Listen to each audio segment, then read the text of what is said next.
Bonjour et bienvenue dans cette série de vidéos où on va répondre aux questions qui pourront être à l'examen du marketing. Dans cette série de vidéos, je vais vous donner une liste des questions les plus importantes à savoir du marketing.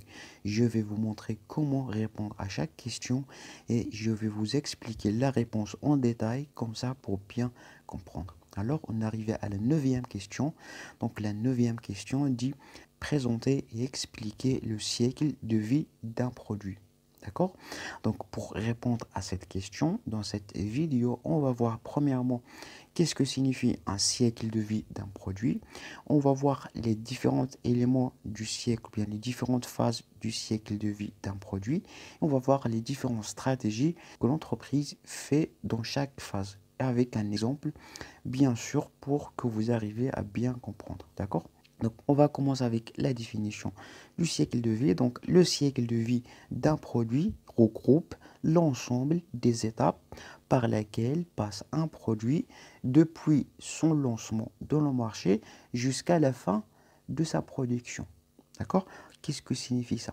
Ça signifie que le cycle de vie d'un produit, c'est l'ensemble des étapes, l'ensemble des phases d'un produit depuis son lancement dans le marché jusqu'à sa fin. Ça veut dire jusqu'à la fin de sa production. Donc, comme vous voyez dans le schéma, il y a 4 grandes étapes dans le cycle de vie du produit.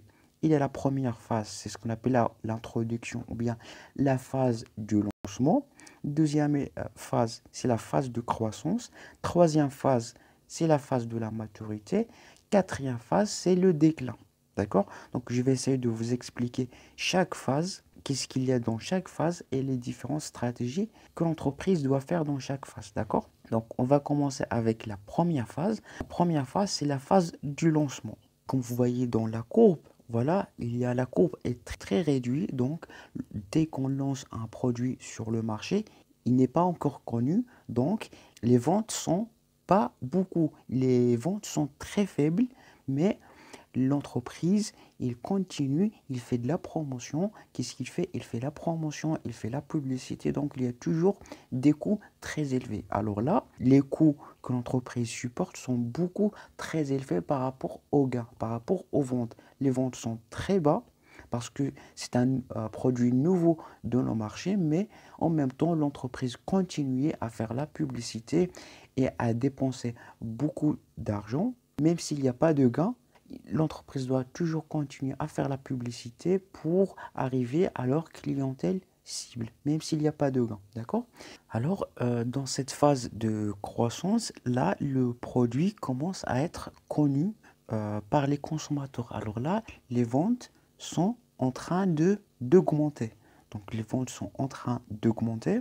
Et c'est là où l'entreprise commence à gagner de l'argent parce que les ventes sont tous augmente et devient plus par rapport au coût initial, d'accord? Parce qu'il y a de nouveaux clients qui achètent le produit. L'entreprise, qu'est-ce qu'il va faire? Il va continuer à faire la publicité, il va garder la promotion et la publicité du produit pour attirer et avoir plus de consommateurs.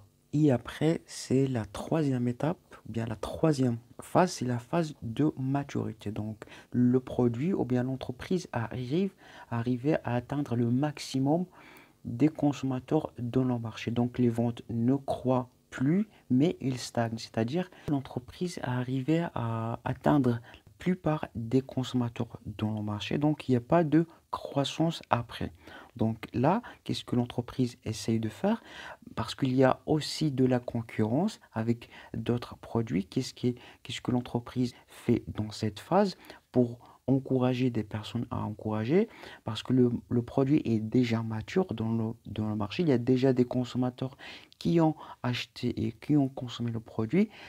Pour que l'entreprise encourage ces personnes à acheter à nouveau le produit, il pourra changer le design, changer des caractéristiques. À chaque fois, l'entreprise, il essaie de trouver un avantage concurrentiel par rapport aux autres concurrents, quelque chose à ajouter et améliorer du produit pour garder les mêmes clients. Là, l'entreprise essaie de trouver ce qu'on appelle un avantage par rapport aux autres entreprises. Là, l'entreprise en tire du profit, il gagne de l'argent parce que, voilà, il est arrivé au maximum des consommateurs dans le marché. Et par la suite, il y a la quatrième phase, c'est la phase du déclin. Alors, dans cette phase de déclin, qu'est-ce que signifie? Signifie que les ventes en baissent, les ventes baissent. Les personnes, les consommateurs ne souhaitent plus acheter le produit parce qu'ils sont déjà, il est déjà mature, ils sont déjà satisfaits, donc ils n'achètent plus le produit. Dans ce cas-là, les ventes sont en train de chuter. Donc là, l'entreprise, qu'est-ce qu'il va faire? Il a deux options. Soit il va booster à nouveau le produit, il va essayer de changer quelque chose dans le produit pour qu'il croître encore une fois, soit il va garder le produit pour écouler le stockage parce que l'entreprise a déjà un stockage, donc il va garder le rythme, même si les ventes sont baisses, il va essayer de baisser sa marge, il ne va plus faire la publicité, comme ça il va gagner par la marge. Voilà, il va laisser le produit pour écouler son stockage jusqu'à arriver à la fin. Donc là, l'entreprise, soit il ne vaut plus reproduire le produit, soit il va essayer de trouver un autre produit dans le marché. D'accord? Alors, avant de vous donner un exemple pour que vous arriviez à bien comprendre, donc on va résumer l'objectif pour l'entreprise dans chaque phase. Pour la phase du lancement, l'objectif de l'entreprise, c'est toujours de développer la demande, c'est de trouver de nouveaux consommateurs, c'est de développer la demande. La phase de croissance, l'objectif de l'entreprise, c'est d'augmenter la part du marché, c'est-à-dire de trouver toujours d'accroître les personnes qui achètent, qui consomment le produit, c'est augmenter la part du marché. La phase de maturité, son objectif, c'est d'augmenter le profit, c'est-à-dire il est arrivé au maximum de personnes. Donc là, il cherche d'augmenter le profit et diminuer les coûts. D'accord? Et le déclin, l'objectif principal dans cette phase pour l'entreprise, c'est toujours de diminuer les dépenses. Il ne va pas faire de la publicité, donc il essaie toujours de gagner sur la marge. D'accord? Donc c'est ça l'objectif principal dans chaque phase. Donc je vais essayer de vous donner un exemple. Donc prenons l'exemple des voitures. Donc imaginez-vous que l'entreprise Dacia va lancer le nouveau Dacia sur le marché. Au niveau de la première phase du lancement, c'est un nouveau Dacia, personne ne connaît ce nouveau modèle de Dacia, donc les ventes sont toujours en baisse. Mais toujours, l'entreprise Dacia va toujours faire de la publicité. Voilà, il y a des coûts plus importants, plus élevés par rapport aux ventes. Dans cette phase, voilà. Et après, il y a la phase de croissance. Quand la voiture Dacia devient plus connue, dans cette phase de croissance, il y a des personnes qui commencent à acheter Dacia. Dans ce cas-là, il y a des ventes, il y a des gains, il y a le profit. Dans ce cas-là, le profit est beaucoup plus important. Les ventes sont beaucoup plus importantes par rapport au coût.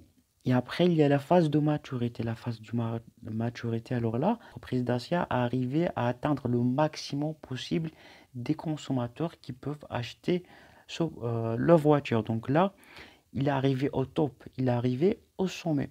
Les ventes sont plus élevées, stagnent et ne croître plus, d'accord? Et après, la quatrième phase, c'est la phase des déclins.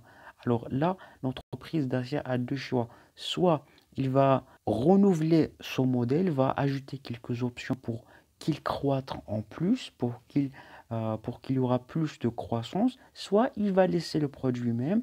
Alors là, les ventes commencent à baisser parce que les consommateurs ont déjà peut-être trouvé d'autres voitures, ou bien le consommateur n'aime plus son modèle parce qu'il est ancien, d'accord? Donc là, les ventes, ils vont baisser, d'accord? Juste ce qu'il faut savoir, c'est que chaque cycle de produit est différent d'un produit et d'un autre.